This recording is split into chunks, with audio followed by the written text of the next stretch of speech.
They believed they could put a price on me. They believed they could put a price on Africa. They miscalculated.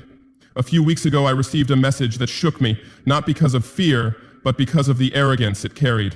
It came wrapped in diplomatic formality, with all the seals and stamps that are supposed to impress a head of state.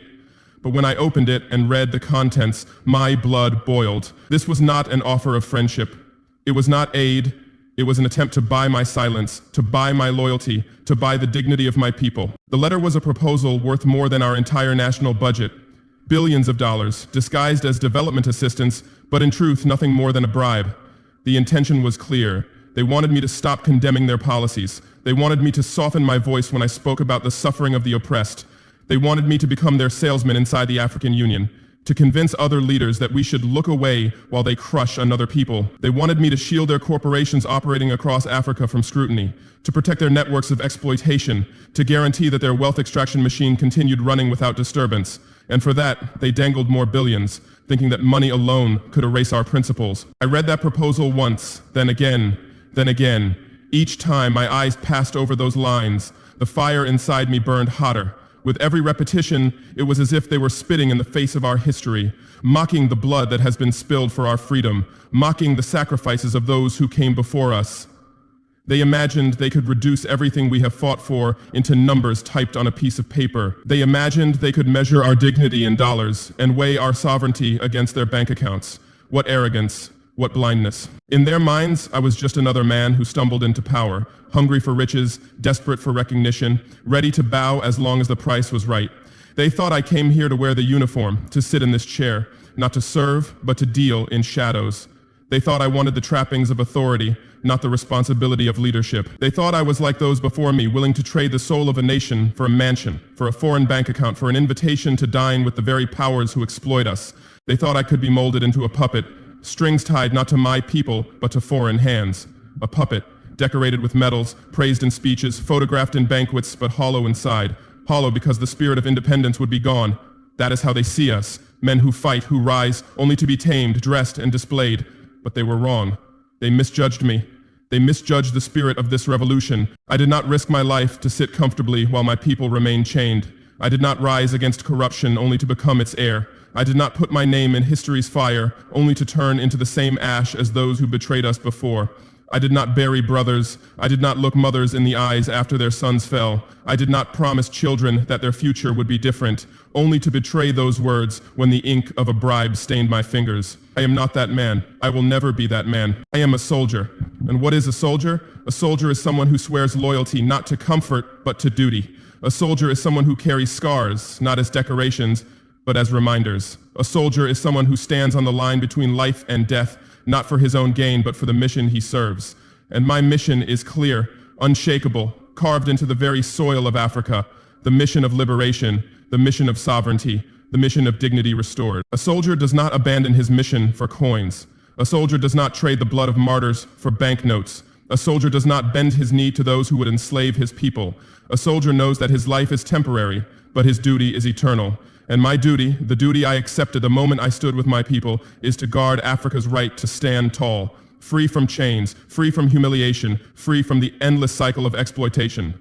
That letter they sent me was not just a proposal. It was a test. It was a mirror, placed in front of me to see whether I would betray myself. They wanted to know whether the revolution could be bought, and I answered. With every breath in my body, with every ounce of my will, I answered. This revolution is not for sale. Africa is not for sale. My loyalty is not measured in their currency. My loyalty belongs to my people, to their struggles, to their children, to their unborn generations who will inherit this land. So when I read that letter again and again, I was not just angry, I was awakened. I realized they have not understood us at all. They think time has erased our memory. They think we forgot how chains feel around our wrists, how whips sound on our backs, how foreign boots looked marching through our lands. They think the passage of years has numbed us, that the taste of betrayal no longer burns our tongues. They are wrong. We remember. I remember. And as long as I breathe, I will remind the world that this land and these people cannot be bought. When I took responsibility for Burkina Faso, I made a promise. No more foreign interference, no more tricks disguised as partnerships, no more exchanging our dignity for temporary comfort. That message was a test of whether I meant those words, and I answered. They underestimated me. They underestimated my people. They underestimated Africa. You, our people, you are me, you are me, you are you are you. It was not only a letter. Soon after, envoys from neighboring capitals began arriving, advisors, so-called friends, intermediaries, all repeating the same refrain. They painted glowing pictures of new hospitals, modern airports, gleaming highways. They promised advanced weapons for our army, technology transfers, development projects that would transform Burkina Faso into a showcase of progress. But every story ended in the same demand. Tone down your voice. Stop defending the oppressed. Stop challenging us. That is when I understood this was not an isolated gesture. It was a campaign, carefully planned, well-financed, designed to test how much it would cost to make me compromise. They calculated wrong, so I decided to do what they never imagined I would dare. I took their letter, their so-called offer, and I held a press conference. In front of cameras, in front of journalists, in front of my people, I read it word for word.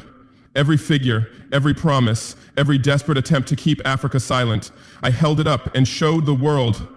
You should have seen the shock. In their capital, panic spread. Their secret strategy was no longer secret. Their plan to quietly bribe Africa's silence was now front-page news. They had been exposed. But I was not finished. Standing there at that podium, I looked into the camera and spoke directly to the world. I told them what they did not want to hear, that they believe our honor has a price tag, that they think our leaders are commodities in the marketplace of global politics, that they imagine they can pay us to protect their wealth while our people starve. And I said, today we prove them wrong. The silence in that hall was heavy. Many journalists told me later they had never seen such a thing. A leader revealing a bribe in public, rejecting billions in broad daylight. That single act changed everything. Within hours, the phrase "Africa is not for sale" echoed across the continent. From Dakar to Dar es Salaam, from Kinshasa to Cairo. Young people flooded the streets and the internet with one message: Africa will not be bought. The dominoes fell quickly. Nations began reviewing contracts. Some recalled ambassadors, some suspended negotiations. Even those who usually never take sides were forced to stand with us because the moral clarity of that moment could not be ignored. And the reaction that truly terrified them was not from presidents or diplomats, it was from the youth. Students organized demonstrations demanding transparency. Young professionals launched campaigns exposing shady deals. Artists painted murals celebrating defiance. Across campuses and streets, a new movement emerged, calling themselves the uncompromised generation. They declared that no leader would again be allowed to sell Africa's future in exchange for personal gain. The foreign capitals responded as expected. In Tel Aviv and Paris and Washington, anger and confusion spread. Some cursed my name. Some tried damage control. Some began whispering in corridors, wondering if this was the beginning of a new era. Even the business community felt the shock. Mining firms, tech companies, agribusiness giants all trembled, fearing that their cozy deals with compliant leaders might collapse. Stocks dipped, contracts froze, lobbyists scrambled. But here's the truth. We are not against business, we are against exploitation. Companies that respect our people, our land, and our laws are welcome. Those who exploit, who pollute, who plunder, they must adapt or leave. This was bigger than a letter, bigger than Burkina Faso. This was a line drawn in history. Because the Africa of today is not the Africa of yesterday. We are connected, we are educated, we see each other. When one of us rises, the others watch in real time. When one of us resists, the others are inspired. The old colonial playbook, secrecy, division, manipulation, no longer works. We understand the game, and we refuse to play by their rules. Yes, there was backlash. Aid packages were delayed, trade routes were disrupted, banking became complicated, intelligence agencies suddenly paid close attention to Burkina Faso, but something extraordinary happened too. African nations stepped in to help each other. Nigeria offered trade channels, Ghana provided financial alternatives, South Africa opened new diplomatic paths. We discovered a powerful truth. Africa helping Africa works better than any foreign assistance. 3 days later, I stood before thousands of students in Babo Dioulasso. I had no prepared notes, no polished script, no military ceremony to frame the moment. It was just me, standing there with my voice and my conviction, facing a sea of young faces burning with expectation. The auditorium was packed beyond its capacity. People stood shoulder to shoulder, crammed in the aisles, climbing onto windowsills, even hanging from the rail. The air was heavy with heat, with anticipation, with something electric that words can never fully capture. Some had traveled hundreds of kilometers, crossing borders, leaving their studies, leaving their families, just to hear a message of freedom spoken, without filters. As I looked around that hall, I saw eyes wide open, hearts wide awake. I saw young men and women who carried notebooks, not to take notes for exams, but to capture a vision for the future. I saw banners scrawled with words like dignity, sovereignty, unity. I saw the uncompromised generation, standing not as observers, but as participants in history.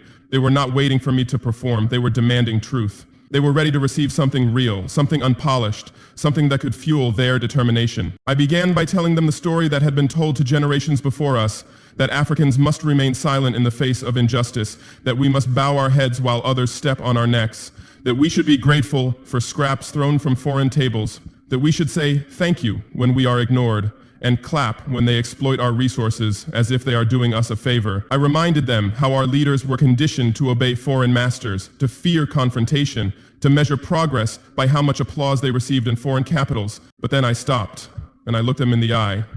I told them, that era is finished. That chapter is closed. That Africa will never again walk with its head bowed. And before I could even continue, the hall erupted. The students shouted, clapped, stamped their feet against the floor until the entire building trembled. Their roar was not just approval, it was hunger. Hunger for more, hunger for direction, hunger for the next step. They shouted back, what comes next? What do we do? How do we move from words to action? Their voices were urgent, restless, refusing to settle for inspiration alone. So I answered, not with poetry, not with dreams, but with a roadmap. I told them we will audit every deal signed in secret. We will expose every contract that sells Africa cheap. We will drag every hidden agreement into the light of day. And the hall exploded with thunderous applause, because they knew transparency is the first step toward justice. I told them we will build our own networks, not networks of dependency, but networks of solidarity, that we will prioritize trading with each other, strengthening each other, before turning to those who come only to exploit us. I said, no more being isolated islands while foreigners divide and conquer. No, we will weave ourselves together into a single fabric of economic power. And their voices rose, chanting in unison, because they understood the power of unity. I said we will stop exporting raw materials that leave us poor while others grow rich. We will no longer dig gold, diamonds, bauxite, cocoa, uranium, and then ship them away only to buy them back at 10 times the price. No, we will build our own factories, our own refineries, our own industries. We will not just provide, we will produce. We will not just supply, we will manufacture. And when I said it, the students rose to their feet, fists in the air, because they saw themselves not just as employees of foreign companies, but as creators of African industries. I told them we will create African banks, banks that serve Africans and not foreign shareholders, banks that finance African dreams instead of draining them. We will create African universities that rival the best in the world, where knowledge is not imported but born from our soil, rooted in our culture, connected to our needs. We will launch African satellites, not to watch others dominate the skies, but to claim our place in them. We will build African medicines produced in African laboratories by African scientists to heal African bodies without begging pharmaceutical giants. We will advance African technology, developed not in borrowed garages, but in African hubs buzzing with creativity. With every sentence, the crowd grew louder. Their applause was not just noise, it was the heartbeat of a generation. Each word was fuel, each promise was oxygen. For the first time, many of them were hearing a leader speak not about dependency, but about self-reliance, not about begging, but about building. They were not listening to fantasies, they were listening to a practical plan. And as I watched their faces, I saw something remarkable. I saw recognition. I saw hope. I saw determination. They were not just inspired, they were ready to act. Their chants shook the walls, their unity shook the ground, and I knew in that moment that this was more than a speech. This was the beginning of something unstoppable. From that day, nothing remained the same. Leaders began calling me privately, asking how to follow this path. Some feared retaliation, some feared isolation, but I told them what I tell you now. Aid that comes with strings is not aid, it is control. Partnerships that demand our silence are not partnerships, they are chains. Fear is the greatest weapon they have used against us. But once we cast it aside, they are powerless. Western media tried to twist the story, saying Burkina Faso was isolating itself, escalating tensions. They missed the point. We are not isolated. We are connected to our people, to our principles, to our vision of the future. And that connection is stronger than their threats. Business elites panicked at first, but many quickly learned. Some renegotiated contracts, to be fair. Some invested in local communities. Some realized that true partnership is more profitable than exploitation. Transparency and justice are not enemies of business. They are foundations of stability. What began as a secret letter intended to buy silence ended up sparking a continental awakening. They tried to purchase one president. Instead, they awakened millions of Africans. They thought they could protect their empire. Instead, they exposed its weakness. And now the tide is turning. Civil society groups monitor every agreement. Unions demand fair wages. Stock markets stabilize as corruption is reduced. The rules of engagement have changed. Treat us with respect or do not treat with us at all. This is not about hatred. Do not mistake our firmness for bitterness. Do not confuse our resistance with hostility. We do not stand here fueled by anger against others. No, we are driven by love for ourselves. We are driven by the unshakable duty to protect what is ours. This is not about being against anyone. It is about being for Africa, for dignity, for sovereignty, for independence, for the right of our children to inherit a continent that is whole and free. And we love animals, our children, to be protected. So catch the car in your... We are not motivated by revenge. We do not wish to see others suffer as we have suffered. What we demand is simple. What we demand is just. Respect us as human beings. Respect us as equals. Respect us as nations with the same right to chart our future as you claim for yourselves. If you cannot do that, if you cannot see us as partners standing shoulder to shoulder, then step aside, because Africa will move forward with or without you. This is not hatred, this is clarity. We are tired of being told our only choices are submission or isolation. We are tired of being told that to resist exploitation is to be reckless, that to demand equality is to be radical, that to speak of sovereignty is to be dangerous. No, we are not dangerous. What is dangerous is a world that still believes Africans should be silent while they are robbed. What is dangerous is a system that still thinks our resources exist to feed foreign empires while our children starve. Understand this. Our demand is not complicated. We do not reject partnership. We reject subjugation. We do not reject cooperation. We reject exploitation. We do not reject friendship. We reject manipulation. If you come to Africa with honesty, if you come with fairness, if you come respecting our dignity, then you will find in us not only allies, but brothers and sisters. But if you come with deceit, if you come with bribes, if you come with the arrogance of masters approaching slaves, then you will find a wall of resistance stronger than you ever imagined. Respect us as equals, or watch us choose our own way. Respect our sovereignty, or watch us build it without you. Respect our independence, or watch us defend it against you, because the time when Africa could be bought is gone. The time when Africa could be threatened into silence is gone. The time when Africa could be treated as a child in need of guidance is gone. We are awake now. We are aware now. We are after that now. And we will never return to sleep. This is not hatred, it is love. Love for Africa. Love for dignity. Love for freedom. Love for a generation that refuses to be compromised. Our love is stronger than your bribes. Our unity is stronger than your threats. And our determination is stronger than your schemes. You can choose to walk beside us in equality, or you can watch us march past you without hesitation. Either way, Africa is moving forward, and nothing will stop us. The new generation is proving unstoppable. Young Africans are building companies, creating technologies, producing art that tells our story. They no longer wait for permission. They no longer beg for approval. They no longer dream of leaving. They dream of building right here on African soil. That is the true revolution. They wanted to silence me with billions. Instead, they gave me a louder voice. They wanted to keep Africa asleep. Instead, they awakened a generation.